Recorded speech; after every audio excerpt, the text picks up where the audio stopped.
February 19th, and this is our AI Masterclass. I'm Stephanie May from the Women Automotive Network, and I am very excited to be joined today by Irina Grack, who will be leading this session. The format this time is going to be slightly different. We'll have a very short Q&A, get to know Irina, but then most of this month's virtual event is going to be focused on interactivity and real use cases and learnings. So, Irina, you've got a little challenge for the attendees, a little icebreaker. We're asking you to post the below prompt into ChatGPT and then put your answers in the chat. Irina, whilst the attendees are opening up a second tab and doing this in the background, can you tell me a little bit about yourself? Because obviously you work in the automotive industry, you're here from Genesis, you're clearly passionate about AI, but you're not a data scientist, you're not an engineer. So how are you here today? Well, hello, everyone. Good morning, good afternoon. And Stephanie, thank you so much for having me. Like, super excited also about today's session. Can't wait to see, all the raps and, like people responding to the challenge. So to tell you a bit of a background, I don't have an IT background, right? I'm not an engineer. Most of my career in automotive, I've spent in accounting, finance, like most recently for the past 7 to 8 years, it's been on the business side. So at first it was General Motors, and I guess that covers the biggest part of my career. But most recently with Genesis, I'm part of sales operations. My team is doing incentives and competitive analysis. So again, kind of back to numbers and a lot of fun. And I just started exploring AI on my own about 2 or 3 years ago when, ChatGPT kind of was rolling out at scale, and just got super excited about it. Amazing. Go you. Thank you. And thanks for hosting this session once again. So you've given us your kind of official background. Tell us something that's not on your CV. That's an interesting one. Well, I do love sailing. That's Okay. something that I'm like super passionate about. And for me, it's the best type of vacation. The rest of the world just stops revolving and stops existing for me. Interesting. So I guess this is where we should probably step in. I'm in the UK. You're actually on the West Coast right now in Yes. California.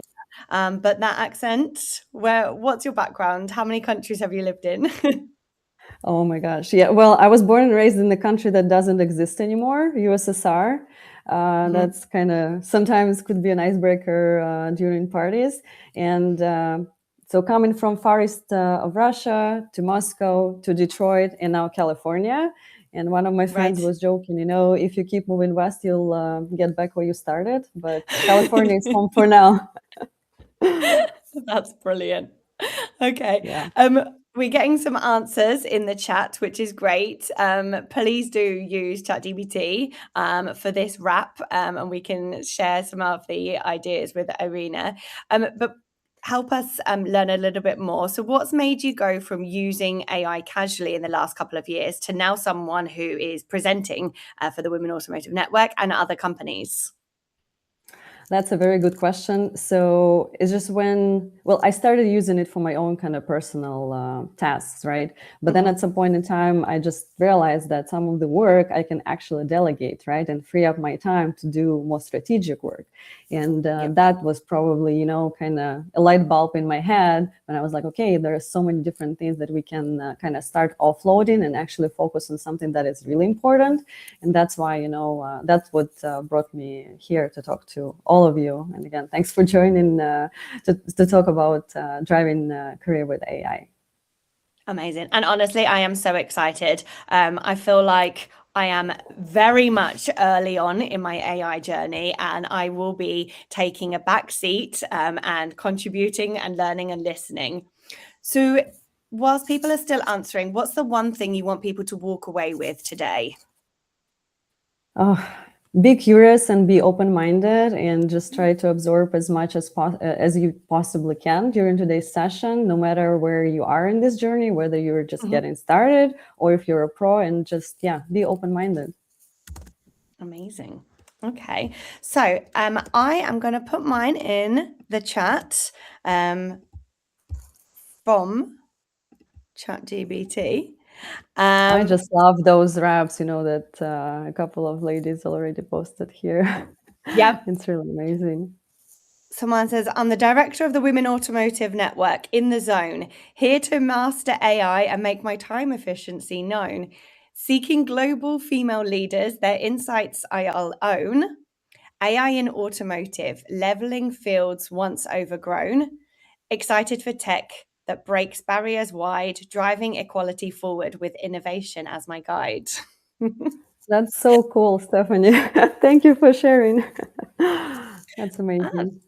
Thanks for leading. So, is there any last words before you take control and I take a back seat that you want to share about the session? No, let's do it. Let's dive right in. Yep, go for it. Okay, I hope you can see my screen, right? Yep. And obviously, audience, any questions, please put them in the chat, and I'm here to kind of facilitate, and I'll make sure I ask them to Irina as we go along.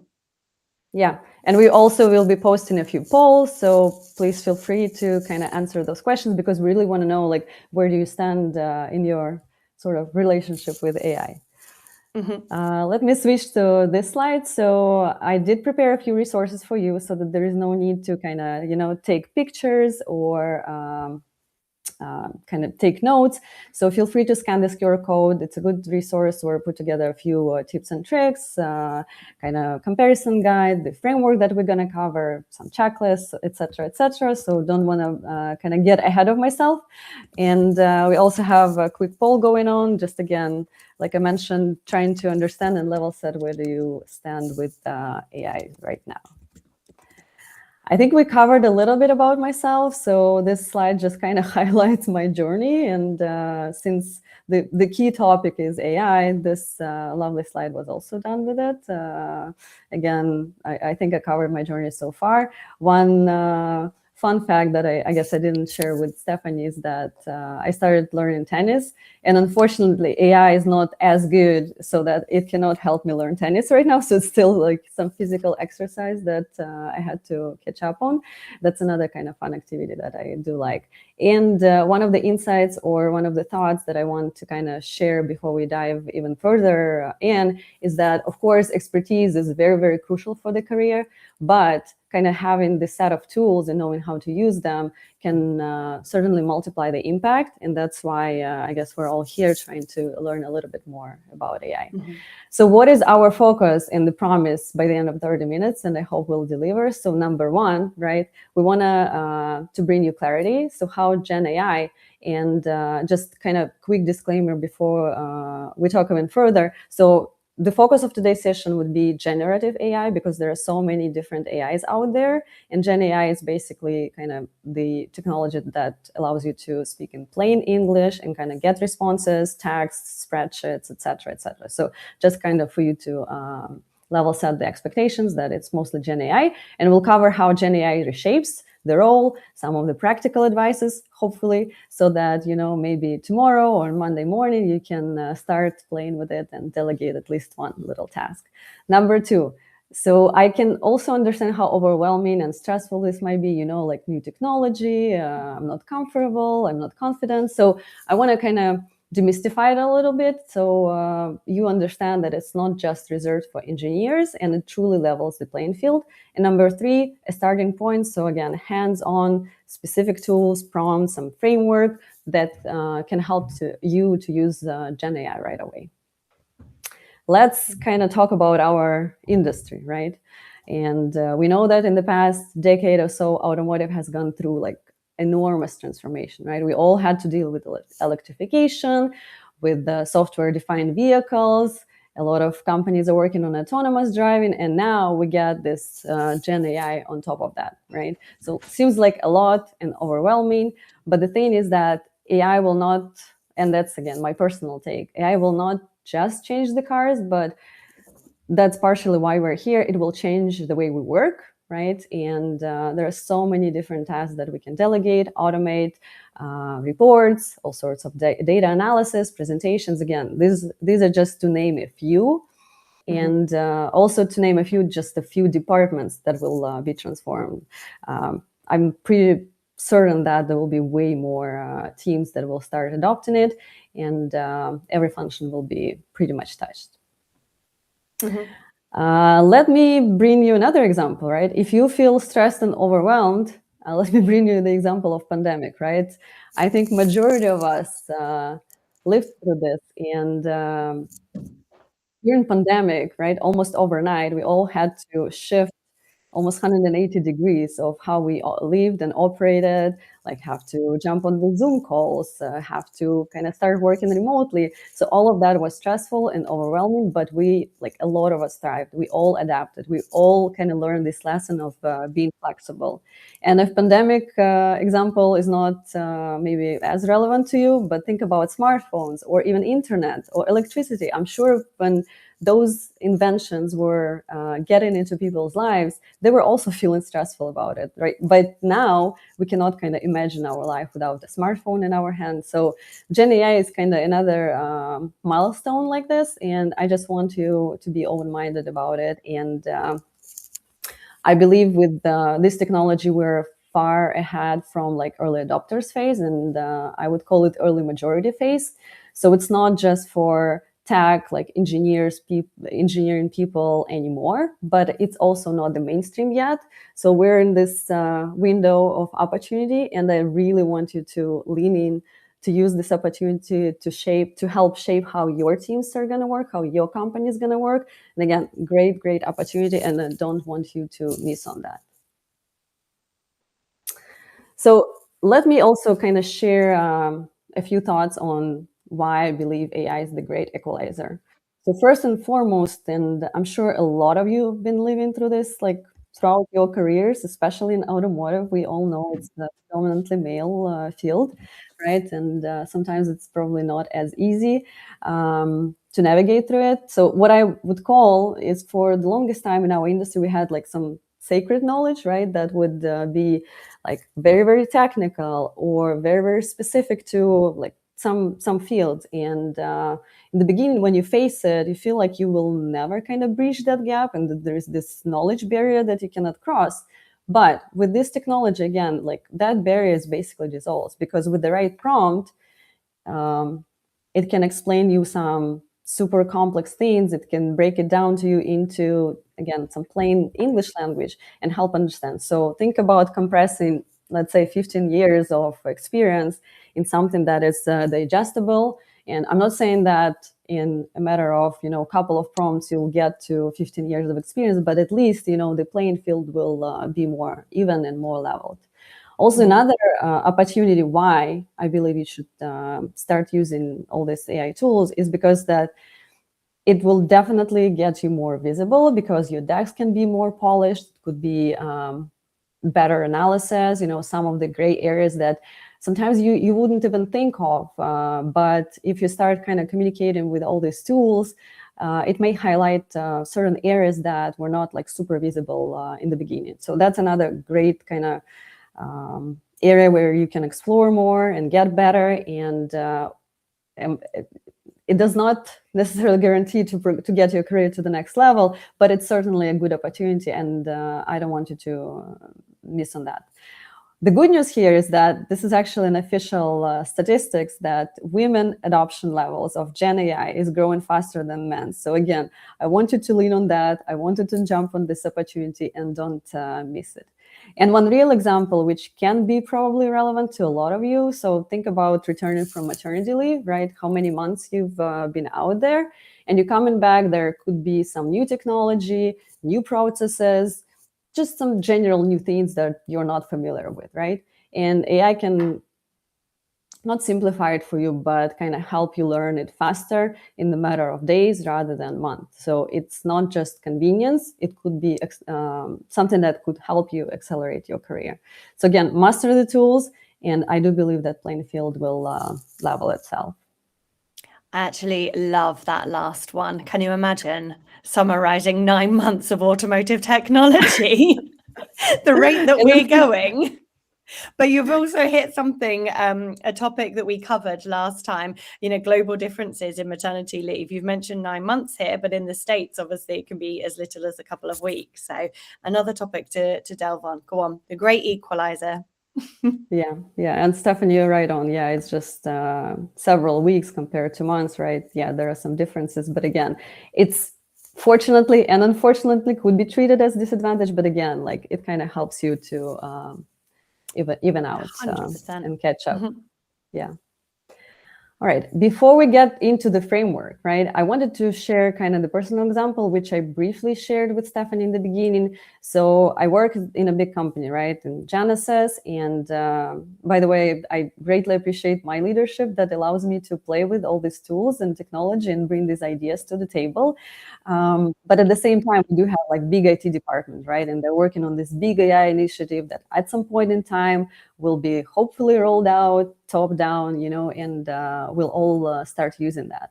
But before we do that, I just don't want you to wait, right? Like we were discussing in the beginning, think about those little things that are repetitive and the things that you can actually delegate, and something that you can clean off of your desk, and again carve out time to do something bigger, better, that would help to progress your career and to get you to the next level. So the 3R test that I suggest you use in like when you start thinking about how to apply these tools. Number one, is it repetitive or not, right? So I do it in a weekly basis, or every day, or monthly.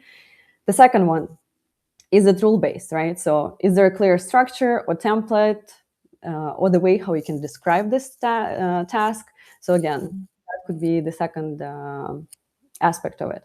And the third pillar is it defined by you? So can AI give a strong first draft, which obviously you will polish, you will kind of make sure it hits all the right spot. And if it passes all three, just delegate it to AI. And I brought it and at the bottom, like few examples of things that you can start kind of cleaning off of your plate. And personally for me, I just realized at some point that I have like extra 2, 3, 4 hours every week. And again, you can just delegate that to do more strategic work. I think it's really important. I think one of the biggest things, like you said, is just understanding what tasks it can do for you, learning, sharing with your colleagues what they've found constantly. For sure. And in fact, like in our team, we wanted, and we actually started doing just that, right? Like thinking of initiatives, thinking of tasks that we can at least play with and start kind of offloading to AI. Okay, this is very important, right? I want us all to put on our responsive or responsible hats on and talk for a second about data privacy. So we have to be very, very smart and careful about the data, and never put company sensitive data into public AI tools. So for your private personal information, it's probably okay. For the most of the tools, they're all cloud-based. Again, I leave it up to you to decide. But as far as company data, I want you to be really, really careful. And there are 4 different ideas how you can work around it. So number one, you can use dummy data, right? So you can build tools or whatever you want to build with some fake numbers. And then once you're kind of satisfied with the result, you can just swap with the real data. Second opportunity, how to go around it, is to anonymize, right? So instead of using your kind of true real nomenclature, use company A or B or C, product ABC. So I'm pretty sure you can understand this concept. Number 3, you have to, or I highly recommend rather, check the policy of your company with IT, right? And like how they treat AI, because many companies have, let's say, Microsoft Office suite of tools, and Copilot could be part of that. That's kind of what we use internally at my company. And number 4, use it for putting together the framework, the method, and not the data, right? And then you can fill in the sensitive numbers yourself. This might be a cheesy quote, but I still wanted to put it in. So think about it as if AI will build you the kitchen, but your secret recipes will still kind of stay in your drawer and you will keep it to yourself. Okay, Now on to kind of real hands-on things, especially if you're in the early stages of your relationship with AI, right? Like I wanted to kind of memorize and use as much as you possibly can all these 8 rules, because every now and then I hear the feedback from people like, oh, I tried this prompt, it didn't work. Think about it as a mirror, right? So it's a reflection of what you put in there. And I do believe this 8 recommendations will help you to get better, right? So you have to be very, very specific. You have to give it a role. Giving it a role is very, very helpful. So it will kind of frame it around like the specific task, and it will actually help you get better results. If there is additional context, right? So think about when you delegate a task to a colleague or you're asking for some help, right? Context always helps, right? So I want you to kind of think about it the same way as well. Show examples. AI is very, very good with examples. So if you have a good kind of example that you put together or your leaders put together, so make sure to kind of incorporate that into your prompt, and it will certainly learn on that and provide better results. Iterate, right? So think about it not just kind of one prompt and one response, but think about it as a dialogue and kind of keep refining it with, and I put a few ideas on the slide here. If you have specific format for the output, also make sure to share that. If you have certain constraints, again, add it all. And one last thing that I think it will also be helpful is add into the prompt the fact for AI to kind of walk through it step by step, because you will see kind of the thought process of the tool, and it will help you kind of refine the requirements if needed. It will kind of help you to follow through the outcome. So again, very, very helpful. And if you master these 8 tips, I almost can bet my money you will get ahead of 90% of AI users, because I do believe they're very, very helpful. I think, like you said, it's about training it to work for you, isn't it? You don't realize that you need to keep putting in the prompts, and then once you've taken that information, put your own result back in. Yeah. Thank you. I'm just going to say to audience, the polls are live. You just need to go from the chat on the right-hand side to the polls, and you can engage throughout the conversation with Irina. Yes, and thank you for participating. I really, really like it. Okay, so what do we have next? Another aspect that I wanted to share is like how AI thinks, right? And let's talk for a minute here about the context window. And if I would put a metaphor on this, like think about it as a desk, right? And if you put on an empty desk one document with 100 pages, and you will ask it to find like one single little thing, the accuracy would be like 95%, right? So it's very, very easy on a clean desk, one document. But if you start kind of piling up the documents, instructions, something else, think about like cluttered desk, right? Even for a human being, it will be really, really hard to find the answer. So that's kind of how AI thinks in the back. And as you can see on the graph, so if you add more and more complexity, the accuracy will start dropping. There are ways to go around it. And one of the aspects or one of the ideas how to go around it is using skill files. It's basically pre-written instructions, and we'll cover that in the demo section. I'll explain to you a little bit more on that. Okay, so on this slide, very, very basic, 5 key kind of AI tools out there. Of course, there are like way more, right? And people every now and then ask like, oh, which one should I use for this task, for that task? My answer is usually like, okay, what are you trying to achieve? And think about it as a crew. So not just one tool, but probably try 2 or 3.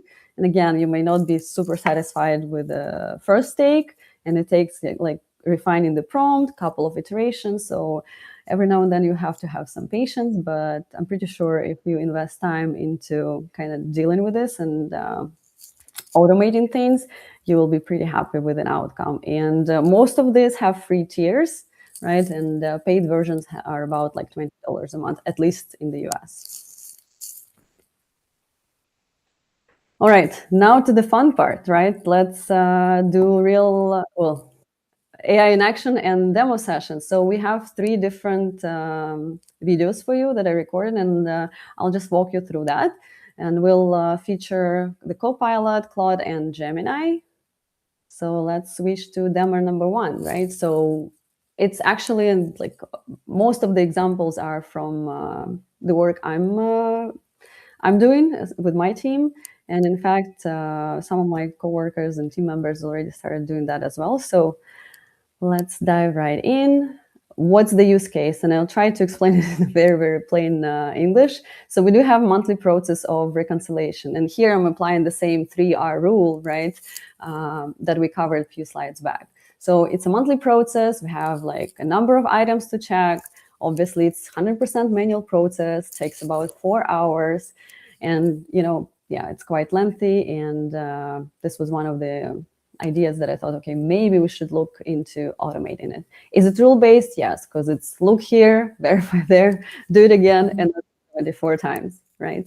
And if we apply the third R, is it refined by you? Yes, because we want more than just verified. We want detailed analysis, and we want to see if there are any gray areas, and just in general, curious to see what's the quality of the outcome, right? So let me hit play. And for this example, we'll use Microsoft Copilot. Like I mentioned, it's the tool that my company is using. So essentially, I'm uploading a couple of documents. It's Word and Excel. And the task is just to compare those two against each other. It did take me a while, to kind of refine the prompt. Like I said, not from the first take, it was ideal, but essentially kind of highlights that you need to compare Word document versus Excel and what kind of output I want. Let's hit run. Let it think. Okay.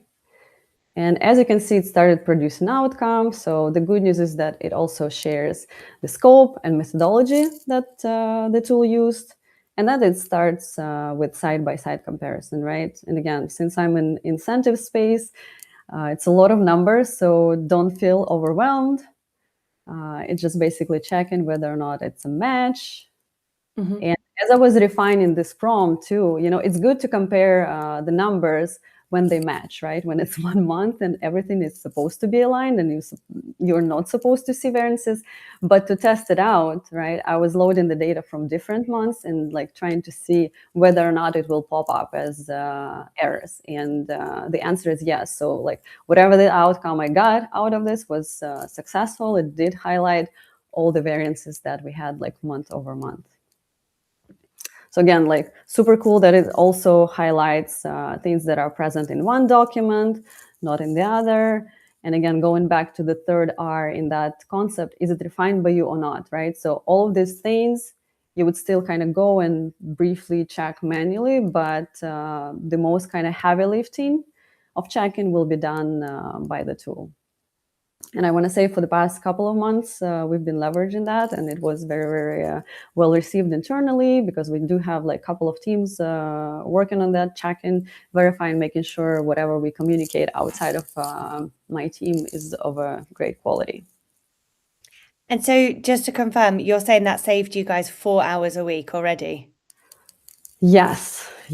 And it was just 4 hours probably for my team, and then another 4 or 6 hours to the finance team because this is the route it goes through, like before it goes out to our internal parties, to retailers, and the rest of it. So yeah.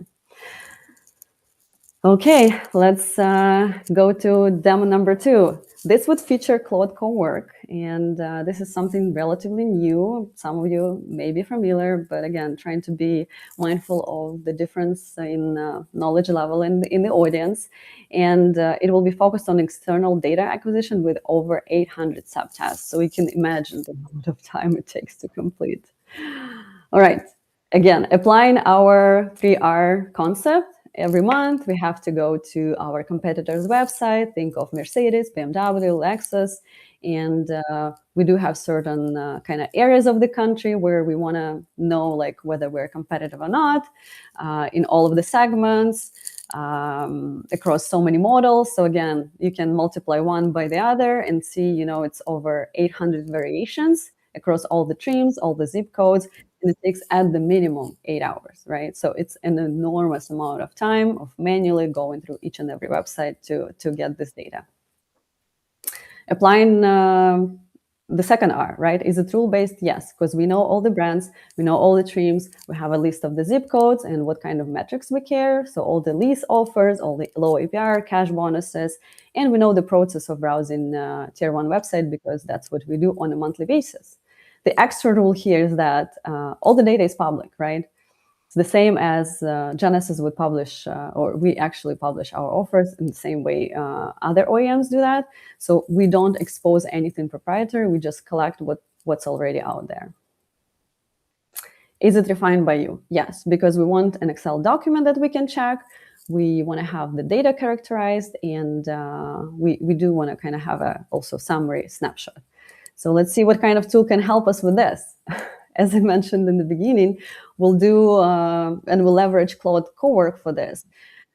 Like I mentioned, Cowork is a relatively new concept, but essentially it's AI agent that can help you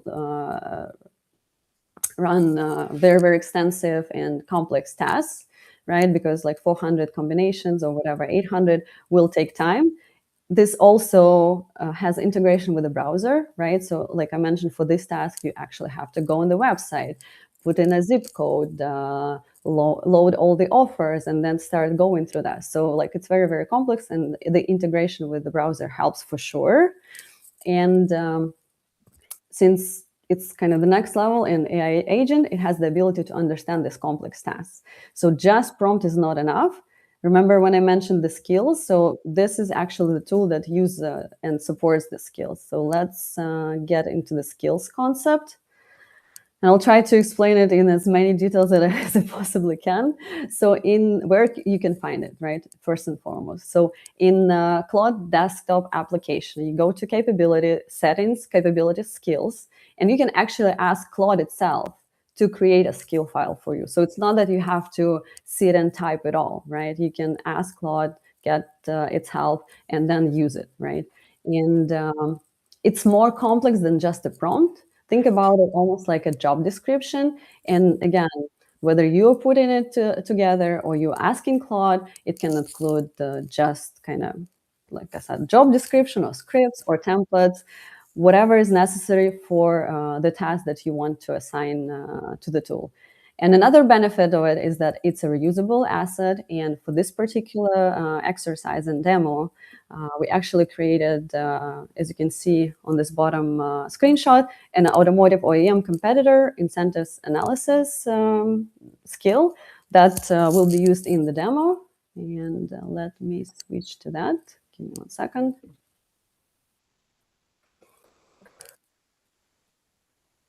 Okay, so as you can see, the prompt is very, very simple because we're leveraging the skills, right? So we need to do the analysis, we have the trims, we have the regions, and we have the folder where we'll be working. And I sped up it a little bit just because, again, versus at the minimum of 8 hours, it took maybe about 25 minutes.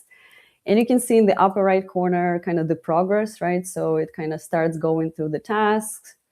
Okay, it asks me whether or not it can go to the browser, and I allow it. And it will start kind of going through the list. I'm just bringing in another window, right? So you can see Audi website with already kind of pre-populated zip code, and all the offers are loaded in the back, and it will start just kind of going through that, which is some good progress. And again, the beauty of it is in the progress, you kind of see where it's at. Now it's doing the compressing. So like I said, the context window could be kind of limited, but this tool is actually good at kind of compressing it all and without compromising the quality, right? So if I bring up another desk example that I was sharing with you, you had one document, you went through it, you put it to the side, and now your desk is clean again. So that's what kind of compressing is doing. Just hopefully that's easier to understand. Okay, I'm speeding up a little bit again. Let's see, I think we'll be soon on to Mercedes offers. And again, compressing, just because, again, the task is so complex with all these variations. So it does take a while. Okay, now we are on to Mercedes. And I was going to ask, once you've done this once, obviously it's a monthly task you just mentioned, you're still putting in the input the data, but all of the prompts and everything, it's already learnt. So each month it gets quicker? Yes, well, it just gets repetitive every month, right? Like you do it once, so you kind of build the fundamentals, you build all the skill set, how to do the analysis of the incentives, how to go to BMW website, how to go to Lexus website, right? So you build all that once, and then the next month you just put this simple prompt, run it, and you'll see the analysis. So let me, unless you had any other questions, Stephanie. Nope. Okay, let's see the result. So result would be this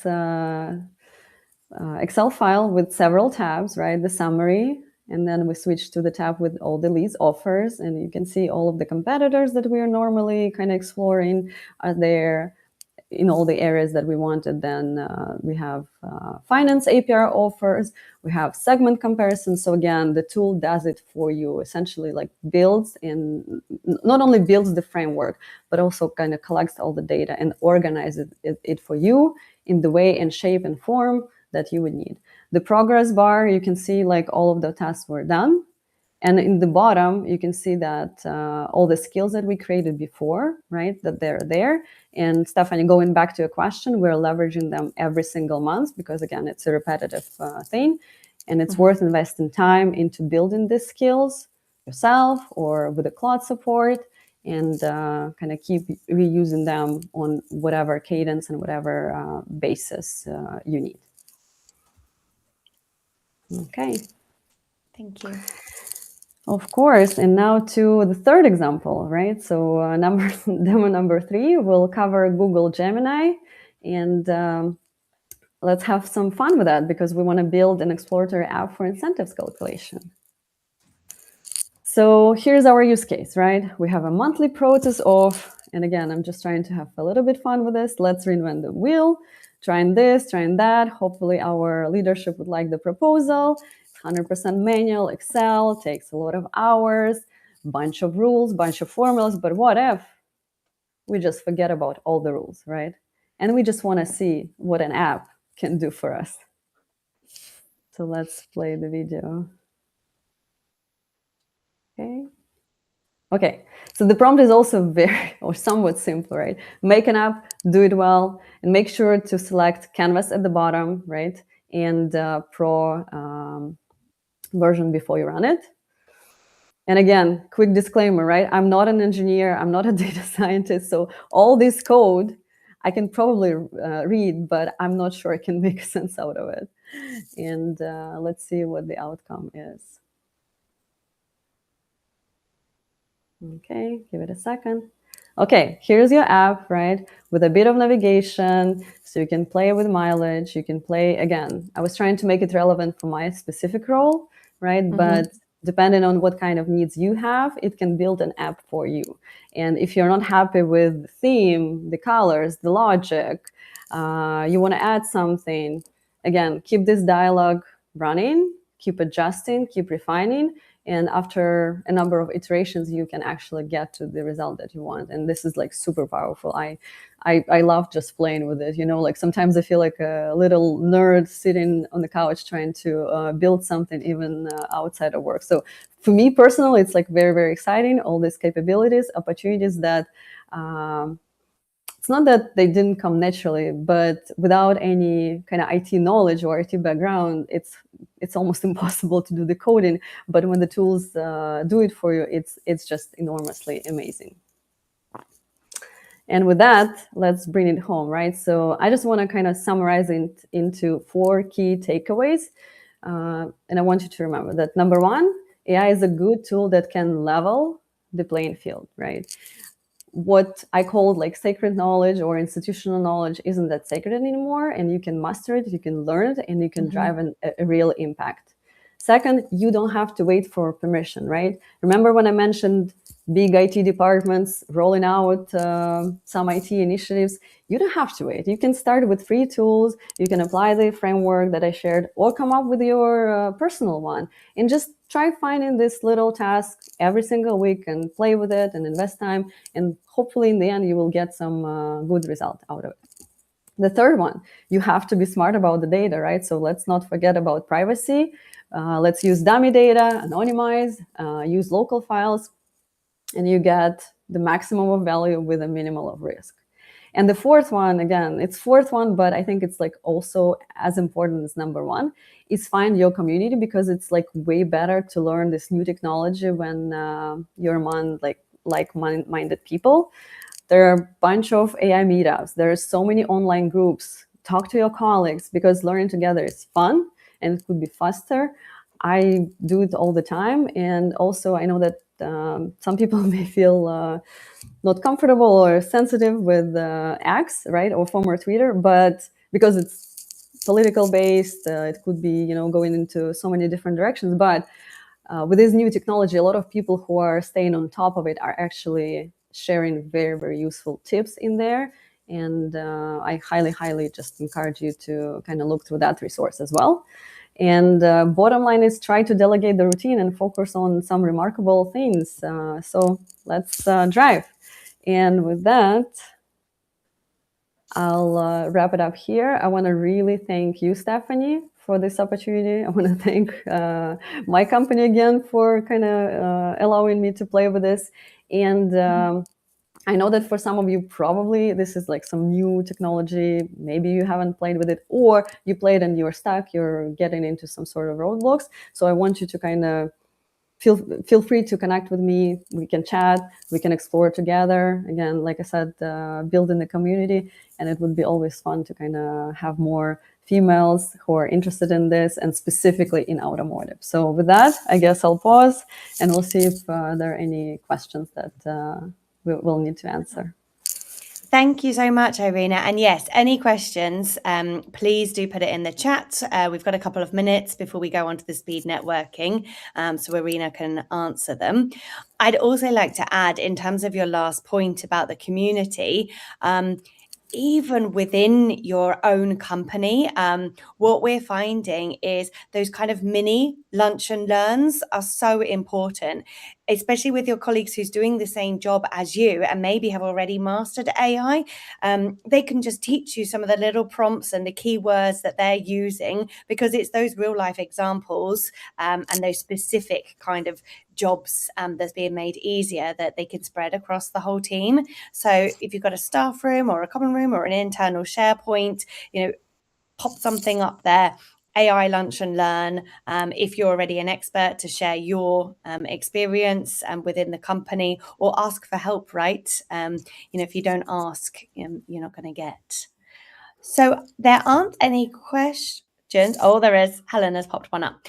So Irina, how to get started with automating things and creating an agent? She's been playing with this a while, but not found how to create an actual agent. That's a good question, Helena. Thank you for bringing it up.